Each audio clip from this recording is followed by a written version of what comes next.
Today I'm reviewing my top 8 Bond villains of all time. Now Bond movies are cool and everyone loves Bond, but I really love a good villain, and Bond villains are some of the best around. It's always exciting when some new Bond movie comes out and you're like, oh, who's the villain this time? Oh, it's that guy. Oh, really cool. Or this guy. This series has had some of the greatest villains of all time, and it's so hard to crunch it down to 8. Let's start the list.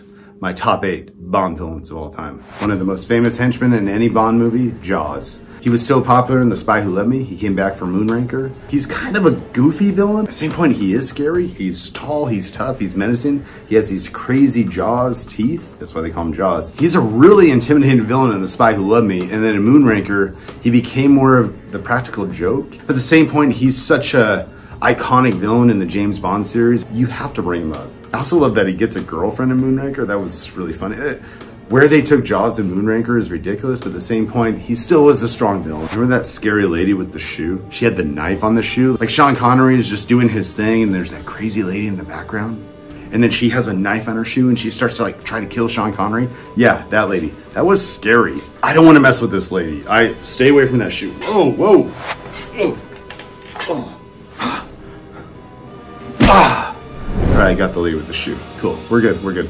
She is one scary henchwoman that I don't want to mess with. How could you go wrong with Christopher Lee? He is the man with the golden gun. The movie's named after him. And also, usually you start out with a Bond opening action sequence. They start out with Christopher Lee killing someone. That's how good this guy is. They're like, we don't need Bond. We're going to introduce the villain in this one. And they do. And also, he's got a third nipple. Like picture I have a third nipple. That third nipple gets you on the list like that in my book. He is tough. He is menacing. He gets the girls, and he has this island. And also, he has a little guy from Fantasy Island 2 in this movie. Christopher Lee, who's been in hundreds of movies and has always been one of the best villains of all time. And to see him in a Bond movie just makes my day. Christopher Lee, you are one badass third nipple villain. On the top? Vergevna ONATOPP. ONATOPP? ONATOPP. On the top. On the top. Oh. Ooh.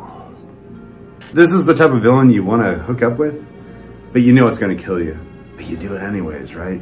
This is a cool henchwoman. She literally has sex with men and then crushes them and kills them with her thighs. It's like she's getting off on it. You're on my list. This is an incredible villain right here. Talk about a sexy villain. I remember seeing GoldenEye for the first time and like, oh wow. I just don't want to get crushed by those thighs, but maybe I do. License to Kill is actually one of my favorite Bond movies of all time, and goddamn, this is a good villain. What I like is James Bond is actually really manipulating his character in this movie.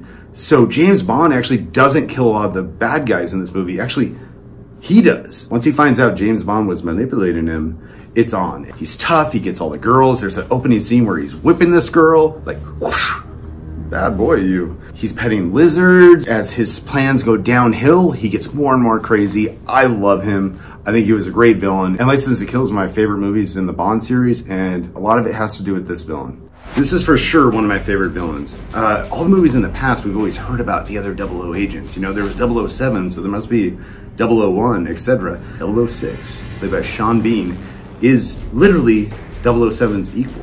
Anything James Bond can do, so could 006. And I love that. I love that finally, you know, a lot of the other movies, there were Bond villains that, without the gadgets or without all the henchmen, Bond could just go kick the guy's butt. He'd be down in a second. 006 is James Bond's equal, so it would be a fair match. And that's why I love this villain. I love the fact that they finally introduced a 00 guy and they made him a bad guy. Freaking great, guys. Genius. And 006 is great in this, and he gives James Bond one hell of a time, and that's why you are on my list. Sean Bean, you are one great villain. So after the success of No Country for Old Men, of course, we had to get him as the Bond villain. And he is good. He's not really in the first hour of Skyfall, which actually is okay because when he's introduced, it is rad. And there's this awesome monologue that he does where he's walking towards Daniel Craig, who's tied up, and, you know, he's like this. Now they only eat rat. You have changed their nature. And down Craig's just listening. And this guy's one crazy villain. He used to work for M, played by Judi Dench, and she kind of screwed him over, and now he wants revenge. I think a lot of the success of this movie is because he is such a strong villain that could totally take on Bond. I love that he wants to kill M, and James Bond is protecting M, and M almost is the Bond girl, if you think about it in this movie. Not sexually, but emotionally. I really love the fact that like James Bond is protecting M almost like he would some of the other Bond girls, right? And I love that part of this movie, and I love the fact that this guy's after her and there's so much tension because Bond loves M so much. This is one incredible Bond villain. Here it is. This is my top Bond villain of all time. Remember Robert Shaw from Jaws? That hard-ass captain who wanted to catch the shark? Let's cut back to 12 years before Jaws. Robert Shaw was buff, he was blonde, and he was one of the most badass Bond villains I've ever seen. He had a watch that you would just like pull this wire out and choke his victims with. This guy gave Sean Connery a run for his money. There's a scene, and it's my favorite scene from With Brush or With Love, where they're in this train cabin and Sean Connery and him fight. And I tell you, I actually thought Sean Connery was gonna lose. Like, this guy is crazy tough. There's also a scene where Robert Shaw has like his shirt off and this lady's like hitting him. He just doesn't get hurt. He's just like, ooh. He just takes it. Always loved him, and I think he brings From Russia with Love up another level because of how scary he is. He is the most badass villain Sean Connery has ever taken on, and I think he is one of the most badass villains ever in a James Bond movie. Anyways, that's my list, and I do think it's a really solid list, and I hope you do too. Subscribe to like to the channel. I understand you do not like the character Blowfield. That is a shame. I hope you like ass bombs, because this one's gonna blow up in your rectum. There is a timer. That will be your exit from this world, and no more 00 agent license to kill. Maybe in your next review after your death, remember the main villains in the series.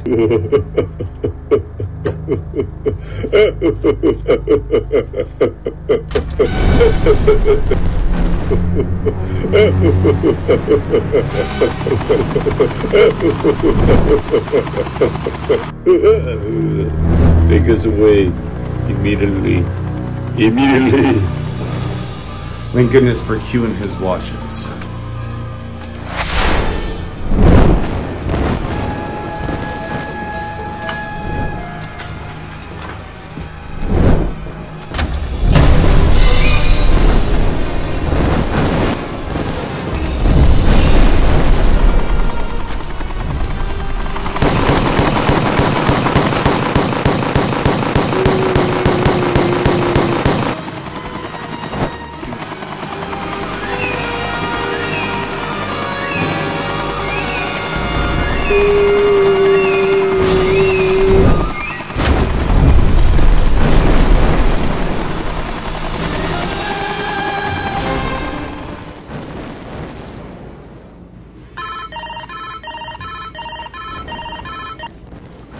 Hello, Miss Moneypenny, how are you?